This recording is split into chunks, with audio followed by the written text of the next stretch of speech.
హైడ్రాకు high power, ఆక్రమణల తొలగింపునకు సర్వాధికారాలు, నోటీసులు కూడా జారీ చేసేలా రెవెన్యూ, ఇరిగేషన్, ఆర్ఎండ్బి, జిహెచ్ఎంసి, పంచాయతీరాజ్కు పురపాలక శాఖ లేఖ రాసిందట. చట్టంలో మార్పుల, అధికారాల బదలాయింప, న్యాయ సలహా కోరిన రెవెన్యూ అధికారులు. హెచ్ఎండిఏలోని 3532 చెరువులు హైడ్రా కిందకే. అసలు 3532 చెరువులు మీరు ఆన్ రికార్డ్ చూపించట్లేదు కదా. గతంలో ఆర్వి కన్సల్టెన్సీ అని ఒక కన్సల్టెన్సీతో ఈ పని కానిచ్చిండు కేసీఆర్. ఆ కన్సల్టెన్సీ 2551 చెరువులేమో వాటికి ఏదో మ్యాపింగ్ తయారు చేశారు. అసలు థర్డ్ పార్టీకి ఇవ్వడమే పెద్ద మోసం కుట్ర. అంటే కబ్జా చేయగా మిగిలిన ప్రాంతాన్ని చెరువుగా గుర్తించి పని కానిచ్చేసారు. దయచేసి ఆ డాక్యుమెంట్ ప్రకారంగా వాళ్ళు ఇచ్చిన రికార్డ్స్ ప్రకారంగా ముందుకెళ్ళొద్దు. ఇప్పుడు హైడ్రాకి హై పవర్ ఇచ్చినారంటే ఈ హైడ్రా పెద్ద ఎత్తున ఎక్కడెక్కడైతే భారీ కబ్జాలు జరిగినాయో వాటి మీద ఫోకస్ చేయాలి. నేను మీడియా కూడా రిక్వెస్ట్ కాదు, డిమాండ్ చేస్తున్నా. ఇప్పుడు మనం ప్రతిరోజు మాట్లాడుతున్నాము,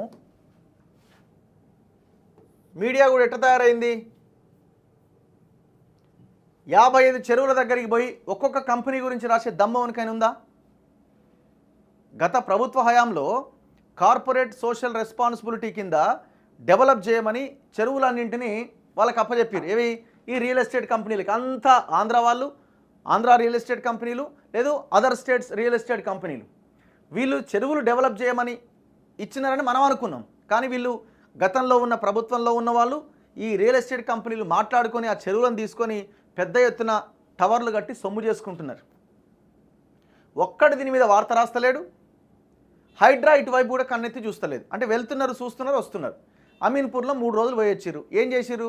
ఆడున్న కొన్ని ఇండ్లు గులగొట్టిరు, షాపులు గులగొట్టిరు, యువతలబడ్డారు. మరి ఈ పెద్ద ఎత్తున నిర్మించబడ్డ ఈ చెరువులలో నిర్మించబడ్డ టవర్ల సంగతి ఏంది? సరే, ఆక్యుపెన్సీ అయినే పక్కన పెడదాం, ఓకే, కొంతవరకు వాళ్ళు ఎవరో జనాలుగా ఉన్నారు కాబట్టి. ఆక్యుపెన్సీ జరగనివి ఇంకా నిర్మాణం జరుగుతున్న ఆపాలి కదా. ఇంకా స్టిల్ ఏ చెరువుల్లో ఇండ్లు కడుతున్నారో నాయన, టవర్లు కడుతున్నారు, దయచేసి వాటి దగ్గరికి పోండి అని మనం చెప్తున్నామో, ఈ క్షణానికి కూడా కన్స్ట్రక్షన్ జరుగుతూనే ఉన్నాయి దిగ్విజయంగా. మరి హైడ్రాకి హై పవర్స్, హైడ్రాకి ఇచ్చే హై పవరు ఇట్లాంటి వాటి మీద చర్యలు తీసుకునేలాగా ఉండాలి. ఫస్ట్ బడాబాబులు పెద్ద వాళ్ళ వైపు ఫస్ట్ దృష్టి పెట్టండి. అండ్ దాంతోపాటు హిమాయత్ సాగర్, ఉస్మాన్ సాగర్ చుట్టూ ఉన్న ప్రతి ఫామ్ హౌస్ని కూల్చాల్సిందే. ఎఫ్టీఎల్లో, బఫర్ జోన్లో అని కాదు, 111 జీవోని ఉల్లంఘించి వాళ్ళంతా కట్టారు. అసలు నేను అడిగితే హైడ్రా అవసరం కూడా లేదు. గ్రామ పంచాయత్ సెక్రటరీ ఇచ్చిన పర్మిషన్స్ ఉంటే ఆ ఇంట్లో కట్టాలా, ఆ ఇల్లు కట్టుకోవాలా. కాంక్రీట్ ఇది అవకాశం లేదు. ఎందుకంటే 90% ల్యాండ్ వదిలేయాలి, అక్కడ కట్టడానికి వీల్లేదు. సో గ్రామ పంచాయత్ సెక్రటరీ నిలబడి కూల్చేయచ్చు. ఈ హైడ్రాకి ఇచ్చే హై పవర్స్ ఏవైతే ఉన్నాయో, ఈ హై పవర్స్ని ఇట్లాంటి వాటి మీద మీ పవర్ ఏంటో చూపించండి.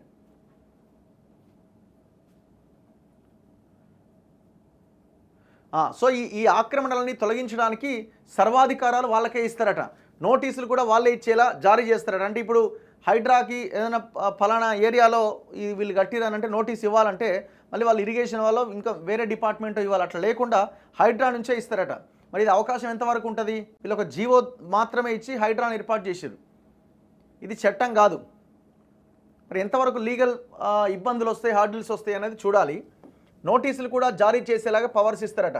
రెవెన్యూ, ఇరిగేషన్, ఆర్ఎండ్బి, జిహెచ్ఎంసి, పంచాయతీరాజ్కు పురపాలక శాఖ లేఖ రాసిందట. చట్టంలో మార్పుల, అధికారాల బదలాయింప, న్యాయ సలహా కోరిన రెవెన్యూ అధికారులు. హెచ్ఎండిఏలోని 3532 చెరువులు హైడ్రా కిందకే. చెరువులు, పార్కులు, ప్రభుత్వ భూముల పరిరక్షణ కోసం ఏర్పాటైన హైడ్రాకు మరిన్ని అధికారాలు కట్టబెట్టే దిశగా అడుగులు వేగంగా పడుతున్నాయి.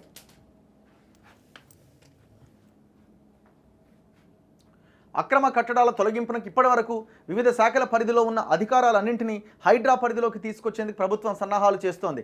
రెవెన్యూ, నీటిపారుదల, జిహెచ్ఎంసీ, హెచ్ఎండిఏ, పంచాయతీరాజ్, రోడ్లు, భవనాల శాఖ ఇలా సంబంధిత శాఖల నుంచి హైడ్రా విధి నిర్వహణకు అవసరమైన అధికారాలను ఆ సంస్థకు బదలాయించబోతున్నారు.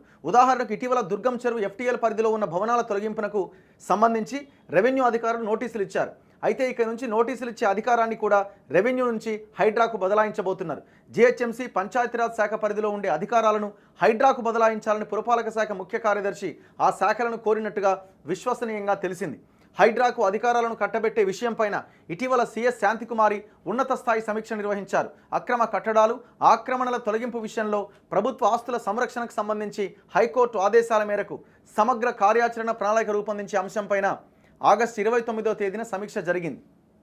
సో ఇప్పుడు ఈ పవర్స్ అన్నీ అల్టిమేట్గా చెరువుల ఆక్రమణను వాటిని తొలగించడానికి ఉపయోగించాల్సిన అవసరం ఉంది. ఫస్ట్ బడా కంపెనీల మీద పడండి, లీడర్ల మీద పడండి, వాళ్ళు కట్టుకున్న నిర్మాణాల మీద పడండి. పేద ప్రజలని చూడనట్టుగా వదిలేయండి దయచేసి. ఒకవేళ భయంకరమైన ఆక్రమణ జరిగి ఉంటే పేదలైనా ఇంకెవరైనా వాళ్ళని ఏదో రకంగా వాళ్ళని ఇంకొక దగ్గర అకామిడేట్ చేసిన తర్వాత మాత్రమే దాని మీద నిర్ణయం తీసుకోవాలి. సో నేను ఇంతవరకు గమనించిన ఈ హైడ్రా చేసిన పని విషయంలో 100% పని జరగాల్సిందే, సపోర్ట్ చేయాల్సిందే హైడ్రా, దాంట్లో ఎలాంటి అభిప్రాయం లేదు. దాంతోపాటుగా ఇంతవరకు మీరు చేసిన పనిలో ఇంకా మాకు అనుమానాలు ఉన్నాయి. మేము ఏమేమైతే చూపించినామో వాటి మీదకి ఇంతవరకు మీరు పోలే. ఒక్క టవర్ని కూల్చలే ఇంతవరకు, ఒక్కొక్కది కూడా. 55 చెరువులు సిఎస్ఆర్ కింద డెవలప్ చేయమని రాసిచ్చినారు కదా, ఒక్కరు కూడా ఎఫ్టీఎల్లో బఫర్ జోన్లో కట్టిన పరిస్థితులు లేవా? చెరువులనే కబ్జాలు చేసిరు కదా.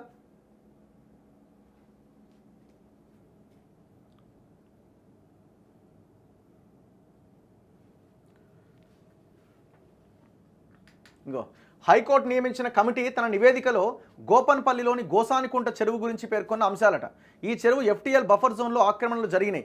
Fencing, ring bund, walking track తదితర పనులు చేసినట్లుగా కనిపించలేదు.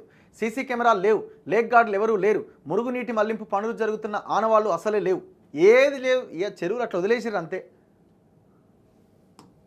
కబ్జాలమయం, కలుషితం, ఆక్రమణల బారిన చెరువులు, అసంపూర్తిగా మురుగునీటి మళ్లింపు పనులు, రక్షణ చర్యలు కరువు, సీసీ కెమెరాలు లేవు. సీసీ కెమెరాలా? ఇప్పుడు గీడ బంధం కొమ్ము చెరువు ఉంది అమీన్పూర్లో, వాడు అవంతిక అనే కన్స్ట్రక్షన్ కంపెనీకి కేటీఆర్ ఇచ్చిండు. మనకు డేటానే ఉంది కదా, ఇగో నిన్న ఉండే కదా ఇది.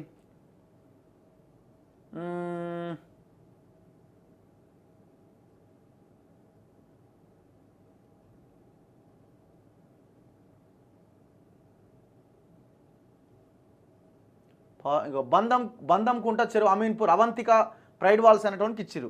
వాడు ఏం చేయాలా? ఆ చెరువుని కాపాడాలా. ఏం చేస్తుండే తెలుసా? మొత్తం దాని చుట్టూ ఉన్న ఫెన్సింగ్ని తొలగించేసి మొత్తం ఆ డెబ్రిజ్ అంతా తీసుకుపోయి దాన్ని మూసి చెరువుని పూడుస్తున్నాడు. రంగనాథ్ గారు పోయిరు, మరి దాన్ని కూల్చాలిగా. ఎప్పుడు కూలుస్తారు? బుల్డోజర్లు రెడీ అయినాయా? ఏమవుతున్నది? అంటే చెరువును కాపాడాలని వానికి ఇస్తే వాడు మొత్తం చెరువునే కూడిపేస్తున్నాడు. ఇంకా దాంట్లో ఏం మాట్లాడాలిగా మనం? నేను ఇరిగేషన్ ఆఫీసర్లకు ఫోన్ చేసిన, ఇది ఏంది ఇంత ఘోరంగా ఫెన్సింగ్ తీసేసిరు కదా అంటే, ఇప్పుడు అది ఎవరో చేసిరు అది తెలుస్తలేదు అంట. మరి సీసీ కెమెరాలు ఉన్నాయి కదా అంటే, సీసీ కెమెరాల్లో బండి ఉందట కానీ బండి నెంబర్ కనిపిస్తలేదట. ఇక చూడు ఎట్లుందో కథ. ఇలాది ఇంత పెద్ద సిమెంట్ పోల్స్ బండి మీద ఎత్తుకొచ్చేస్తారా? పెద్ద పెద్ద వెహికల్స్ మీదనే వస్తాయి కదా.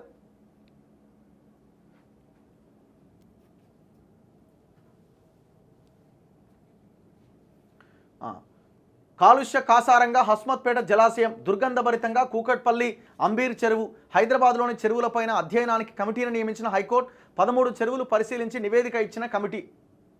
13 కాదు, మీరంటున్న 2005, ఇప్పుడు వీళ్ళు హెచ్ఎండిఏ దాంట్లో ఉన్న 2551 చెరువులు కాలుష్య కాసారాలుగానే ఉన్నాయి. టోటల్ కబ్జాలుగానే మిగిలిపోయినాయి. ఎంత ఘోరం అంటే వీళ్ళు అసలు మరి ఎవడు దీన్ని పట్టించుకోరనుకుంటారో, ఎంత భయంకరమైన ఎట్లా చేస్తారో అర్థం కాదు. కానీ బాచుపల్లిలో ఉన్న కోమటికుంట చెరువు ఊహించారు మీరు? మ్యాప్ని తీసి పక్కన పెట్టిరు. అంటే ఈ రకంగా ఈ ప్రాంతంలో ఉన్న చెరువుని ఇట్లా తీసి ఈ పక్కనకి జరిపిరు. తరతరాలుగా వస్తున్న చెరువు మ్యాప్నే మార్చిరు దుర్మార్గులు. అంటే వాసవి కన్స్ట్రక్షన్స్. నాకు తెలిసి మొన్న ఆయన కూడా, రంగనాథ్ గారు కూడా అక్కడికి వెళ్ళిరు. 2 బ్లాకులు మొత్తం చెరువులో కట్టిండు. అంటే ఆ 2 బ్లాకులని చెరువులో లేవు అని చెప్పడానికి 7 సర్వేలు చేసిరు. 7 సర్వేలు చేస్తే అసలు అయితలేదు అది. ఎందుకంటే ఆ చెరువులని పక్కకు తప్పియడం అయితలేదు.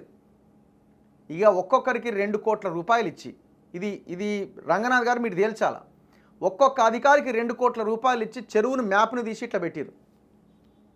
దీని మీద ఎంక్వైరీ జరగాలి. ఇప్పుడు ఆయన ఎవరు విప్లవ్ కుమార్ అనేట ఆయన అరెస్ట్ చేసిరు కదా, ఈ దొంగ అధికారులను, అవినీతి అధికారులను కూడా లోపలేయాలి. ఎవడెవడు పర్మిషన్స్ ఇచ్చి ఆ బాచుపల్లి కోమటికుంట చెరువు మ్యాప్ని మార్చిండ్రో వాళ్ళ భరతం పట్టాలి. ఇమీడియట్గా దాని మీద కేసులు బుక్ చేయాలి. వాళ్ళ ఆస్తులని అటాచ్ చేయాలా. ఎంతెంత తీసుకున్నారో వాసవి విజయ్ కుమార్ని అరెస్ట్ చేస్తే మొత్తం బయటకు వస్తుంది.